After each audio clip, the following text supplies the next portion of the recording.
오늘 말씀의 제목은 절망 중에 소망이 되시는 하나님입니다. 절망 중에 소망이 되시는 하나님. 우리가 같이 한번 따라합니다. 절망 중에 소망이 되시는 하나님.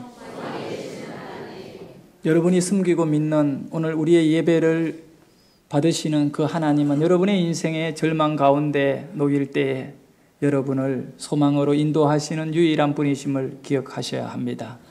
우리 모든 사람들은 화려하고 아름다운 인생을 꿈꾸고 그것을 이루기 위해 부단히 노력하고 있습니다. 그러나 우리가 원하는 만큼 화려함과 아름다움이 우리의 인생에 만들어지기보다 고통과 상처, 두려움과 실망이 그리고 낙심과 낙담으로 인하여 고통하는 우리 자신의 모양을 발견할 때가 있습니다. 이것은 믿음이 좋고 나쁘고와 상관이 없습니다. 믿음이 그렇게 좋기로 유명하였던 예레미야 선지자 같은 사람에게도 고통의 문제는 그의 가장 삶의 아픈 현장이 되고 있는 것 같습니다. 예레미야 예가 3장 33절의 말씀에 보면 주께서 인생으로 고생하게 하시며 근심하게 하심은 본심이 아니시로다. 오늘 여러분들이 당하는 아픔과 고통을 통하여 하나님, 왜 이렇게 내 삶에 이런 지독한 문제가 떠나지를 않습니까? 라고 우리가 하나님에 대한 어떤 질문을 던질 때가 있습니다. 그런데 하나님이 여러분을 잊어버렸기 때문에 여러분이 고통을 당하는 것이 아니다고 예레미야는 말씀하고 있습니다. 오죽했으면 예가입니까? 예가 슬픔의 노래라는 뜻이에요. 눈물의 노래라는 거예요. 아픔의 노래인 거예요. 우리가 고통을 당하지만 고생하고 있지만 근심하고 있지만 이것은 하나님의 본심이 아니다. 그러니까 하나님의 본심이 아닌 것 같아요. 저도 우리 아이들을 간혹 책망하고 매를 듭니다. 그런데 내가 애를 때리고 싶어 하는 걸까요? 걔네들을 막 어떤 고난을 맛보게 하고 싶은 그런 즐거움을 갖고 내가 하는가? 그거 절대 아닐 거예요. 여러분 마찬가지일 거예요. 그것은 아이들이 잘 되게 하기 위해. 본심은 내가 매를 들지만 그 아이들이 잘 되게 하는 본심인 거예요. 여러분이 고난을 겪을 때 이것을 분명히 알아야 돼요. 내가 이 어려움을 당하고 있지만 하나님은 나를 버리지 않으셨다는 사실. 하나님의 본심은 나의 회복이고 내가 더 깊이 있게 영적 세계를 발견하는 것이라는 겁니다. 얼마나 힘들었으면 예레미야 예가 1장 2절에 밤에는 슬피 우니 눈물이 뺨에 흐름이여 밤에 잠을 못 잡니다. 밤새도록 울고 있습니다. 그리고 예가 1장 16절에는 우리 같이 한번 읽어볼까요?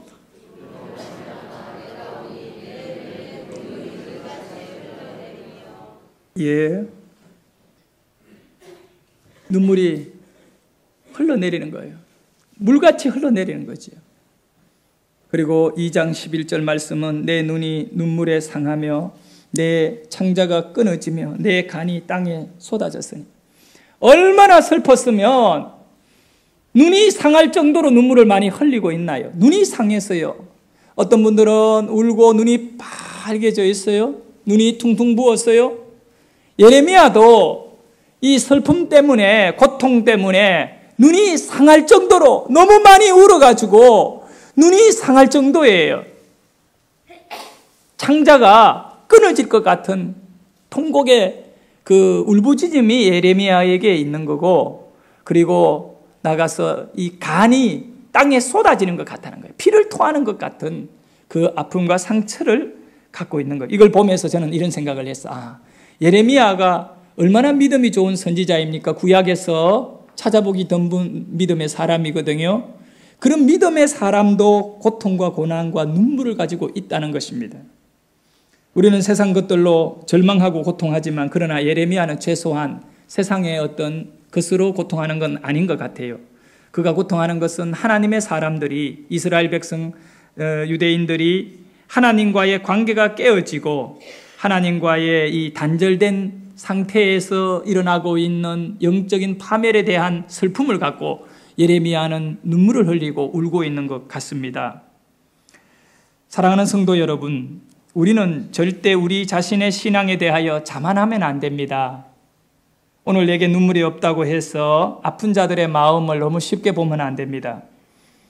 내가 말씀에 대한 지식을 갖고 있다고 해가지고 힘들고 어려운 환경이 내게 일어났을 때 내가 충분히 말씀으로 그것을 이길 수 있다라고 하는 그런 자만은 갖지 마십시오. 말씀을 가진 사람도 흔들릴 수 있습니다.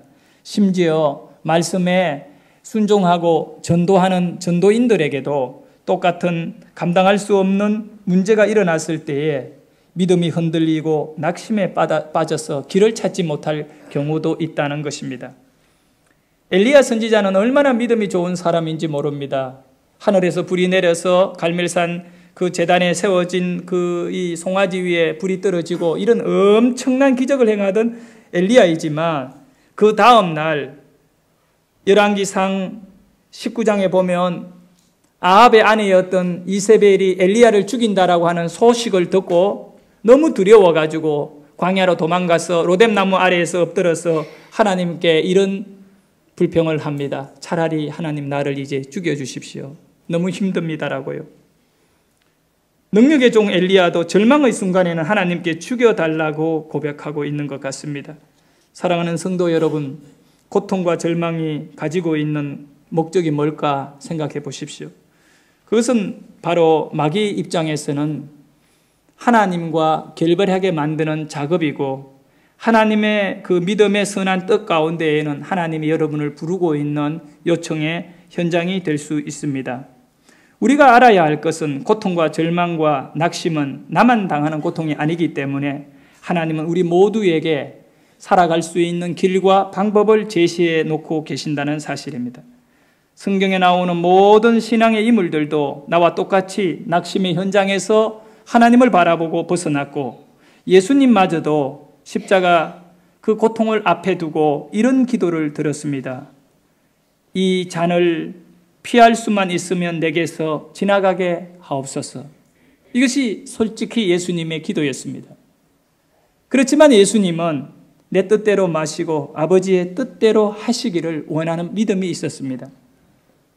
마가복음 15장 34절에서는 예수님이 십자가 위에서 엘리 엘리 라막 사막단이라고 처절하게 죽음을 경험하면서 부르짖었습니다. 이 말의 의미는 나의 하나님 어찌하여 나를 버리시나이까 이 말씀입니다. 예수님은 하나님께 버림을 받으며 고통을 십자가 위에서 느꼈던 것입니다. 우리가 누군가에게 버림을 받을 때 아픔과 고통을 느끼듯이 말입니다. 우리는 얼마든지 예레미야와 같이 예수님과 같이 또 그 어떤 믿음의 사람과 같이 고통을 당할 수 있다는 것입니다. 그러나 이것만은 꼭 기억하셔야 됩니다. 우리가 낙심하고 고통을 당할 때 고통이 일시적으로 우리에게 있을 수는 있지만 이것이 영원한 나의 것이 되도록 하면 안 된다는 것입니다. 고통이 나에게 집을 짓고 나를 결박하도록 만들면 안 된다는 겁니다. 순간의 고통은 어쩔 수 없지만 반드시 이 고통을 이겨내야 한다는 겁니다. 절망의 자리에서 인생을 배우고 진짜 소망이 무엇인가를 고통을 통하여 배우셔야 한다는 겁니다. 베드로는 누구보다 절망을 많이 경험한 인물 중에 한 사람입니다. 특별히 베드로가 예수님의 제자로 부름을 받는 그 장면 속에 보면 밤새도록 고기를 잡았지만 한 마리도 잡지 못한 빈배를 가지고 그 다음날 아침에 그물을 싣고 있었습니다. 예수님은 베드로의 배를 빌려서 설교를 하시고 베드로에게 말씀하시기를 깊은 곳에 가서 그물을 내리라고 하셨던 겁니다. 베드로가 실패를 경험한 이후 예수님을 만났습니다. 그리고 예수님의 말씀대로 베드로는 깊은 데 가서 그물을 내려서 상상을 초월하는 그런 결과를 얻게 되는 겁니다. 만약에 베드로가 그날 하루 전날 실패를 경험하지 않았다면 과연 어떻게 됐을까요? 예수님의 말씀의 의미가 없었을 겁니다. 나는 여전히 항상 고기를 잘 잡는 사람이기 때문에 예수님의 말씀이 절실하게 파고들지 않을 것입니다. 우리가 이런 간절함을 가질 수 있는 예수님의 말씀이 진짜 하나님의 말씀으로 바라볼 수 있는 그런 위치가 필요한 겁니다. 그런 위치가 바로 어디냐 하면 내가 쓴뿌리와 고통 가운데 신음하고 있을 때인 것 같습니다.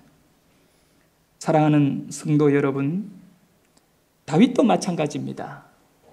다윗이 승승장구하며 이스라엘의 왕으로서 이름을 날렸습니다. 그러니 신하들이 다윗에게 얘기했던 거예요.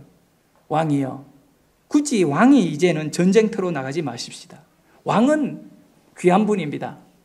우리가 나가서 싸워서 이 이스라엘을 더 확장할 것이고 또 나라를 강하게 하겠습니다. 그러고는 요압 장군이 지휘자가 되어 전쟁터를 나갔는데 1년, 2년 시간이 지나면서 다윗이 궁 안에서 평안하게 살게 됩니다.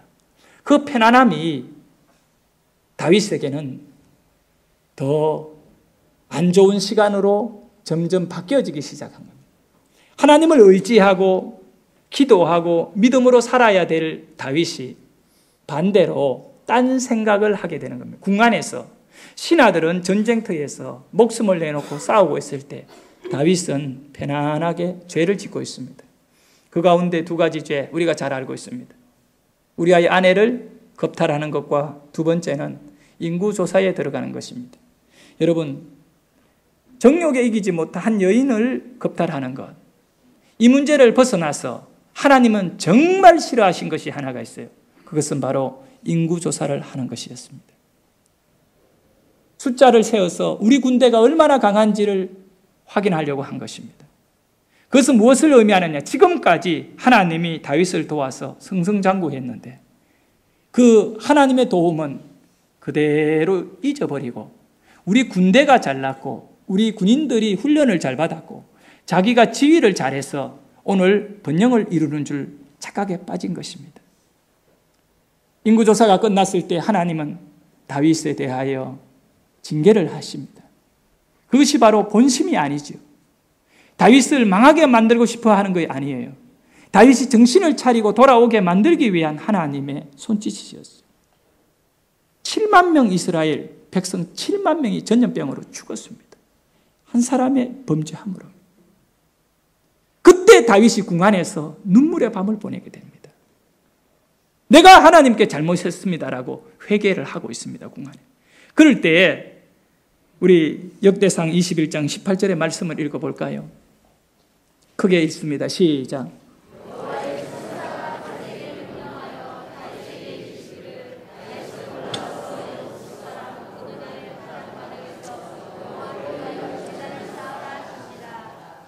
이 말씀 그대로 띄워두세요. 하나님의 천사가 누구에게 나타났느냐 하면 갓이라고 하는 선지자에게 나타났습니다. 이제 하나님께서 다윗에게 안 나타나시고 선지자에게 나타나요.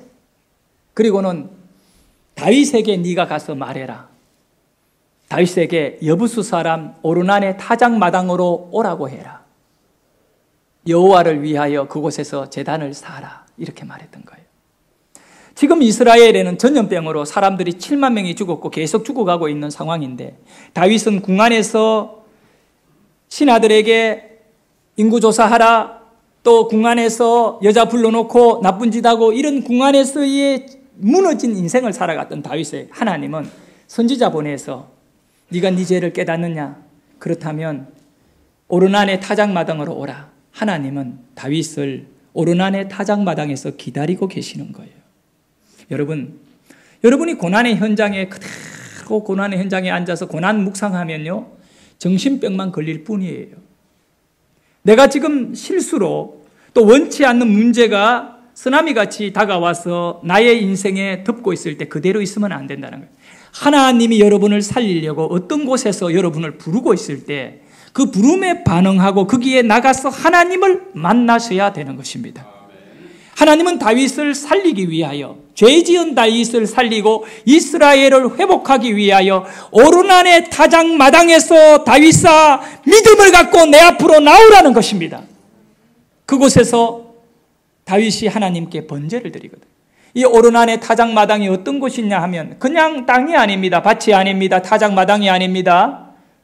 그곳은 바로 성지입니다. 수백 년 전 믿음의 조상이라고 하는 아브라함이 아들 이삭을 번제물로 드리기 위하여 그곳에 잡아갔던 그곳이에요.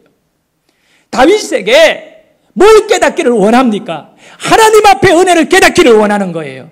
하나님이 어떻게 너희를 만나주고 너희를 살려주고 너희에게 소망 주는가를 보여주기를 원하는 것이죠. 다윗의 그 모든 고통은 하나님을 바라봄으로 말미암아 해결되는 것입니다. 오늘 저와 여러분에게 절망이 있습니까? 고통이 있습니까? 두려움이 있습니까? 아픔이 있습니까? 낙심이 됩니까? 이 모든 것, 그 현장에서 그것만 묵상하고 있으면 우리는 처절한 실패자가 되고 말 거예요. 여기에서 눈을 들어 산을 보라. 시편 121편에 보면 눈을 들어 산을 보라. 나의 도움이 어디서 올고 천지를 지으신 여호와 하나님이시로다. 하나님을 향하여 눈을 들어야 됩니다. 사랑하는 성도 여러분, 믿음으로 고난을 보면 고난은 꼭 나쁜 것만은 아닌 것 같습니다. 고난을 만난 자는 문제를 가지고 하나님 앞으로 다가가야 하는 것입니다. 며칠 전에 다니엘 김이라고 하는 젊은이가 있어요. 다니엘 김. 순회 전도자, 미국 육군 사관학교를 졸업하고요. 이 장교로, 미국 그 육군의 장교로 충분히 아주 평안한 삶이 보장되어 있지만 그는 복음을 전하고 싶어서 제대를 하고 지금 30대 중반인데 결혼도 안 합니다. 이 사람은 하나님께 자신을 바울같이 헌신한 사람입니다. 전 세계를 다니며 젊은이들을 깨우고 본인을 가르쳐서 순회 전도자라고 말합니다. 순회 전도자. 한 곳에 머무는 것이 아니라 전 세계의 이곳저곳을 다니면서 부흥을 일으키는 이 복음에 도전을 가하는 그런 사람으로 헌신되어 쓰임을 받고 있는 김다니엘 선교사가 있어요. 이분의 강의 내용을 들었는데 참 젊은 사람이 주님을 제대로 만난 것 같아요. 근데 이분이 만들어진 환경을, 간정을 통하여 듣게 되면 그냥 다니엘 김이 만들어진 게 아니구나, 그걸 알게 돼요. 이 다니엘 김의 여동생이 있어요. 몇 살 어린 여동생이 있는데 그도 풀로 신학교를 박사과정에 졸업하고 지금 신학교에 교수로 있다고 합니다. 다니엘 김의 어머니는 한국 여자예요. 아버지는 한국말을 잘 못하는 일본 제1교포 사업가입니다. 그렇게 알고 결혼을 했어요. 결혼해서 애 2명을 놓고 몇 년 뒤에 알게 되었습니다. 남편, 일본에서 살아가는 남편은 사업가가 아니라 야쿠사라는 것을 알게 된 것입니다. 야쿠사가 어떻게 생긴지 궁금하면 저를 보면 됩니다. 이번에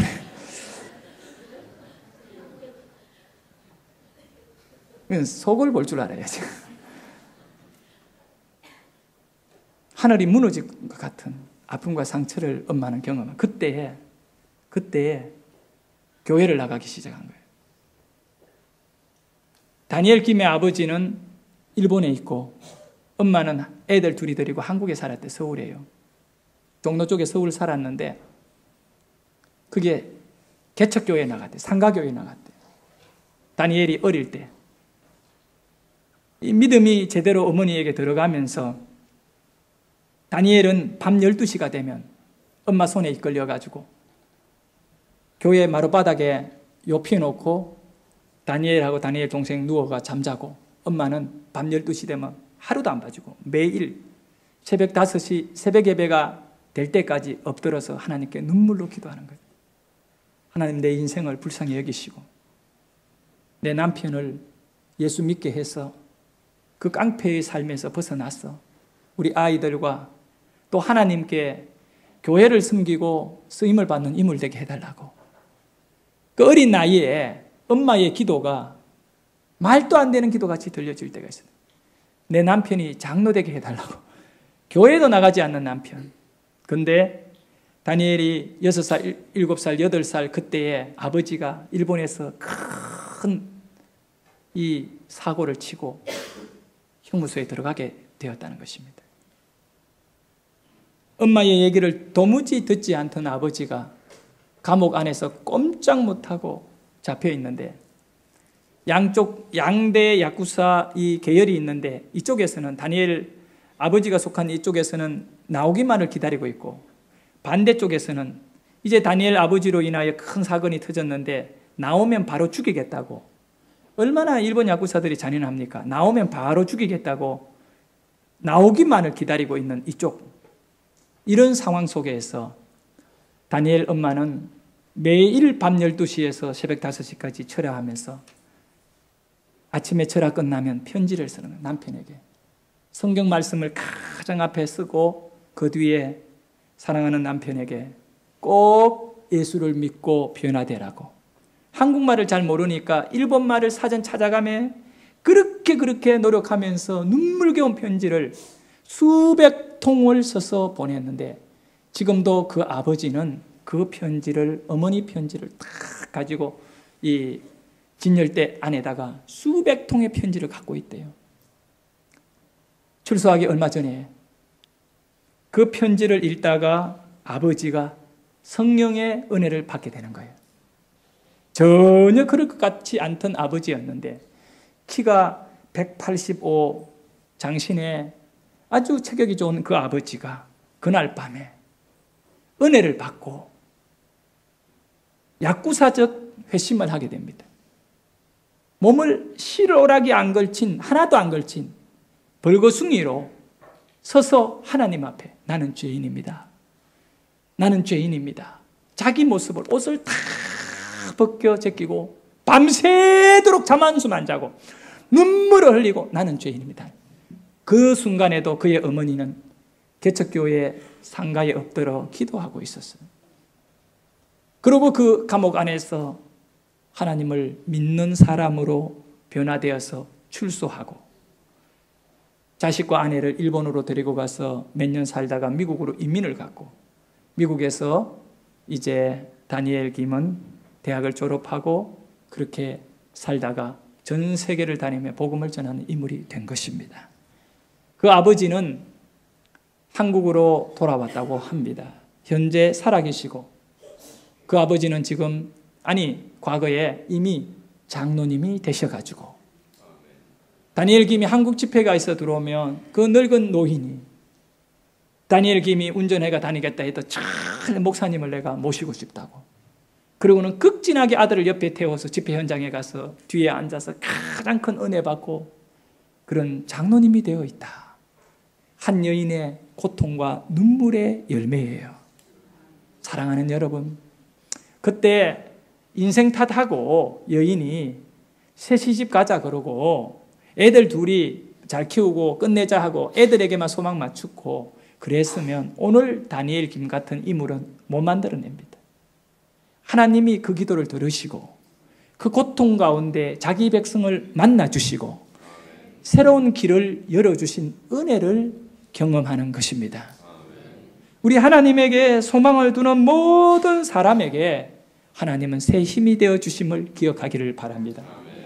사랑하는 성도 여러분, 호예시오 게이츠 스패포드라고 하는 분이 계십니다. 이분은 무디의 재정 담당, 무디 있죠? 부흥사 무디의 재정 담당 집사고요.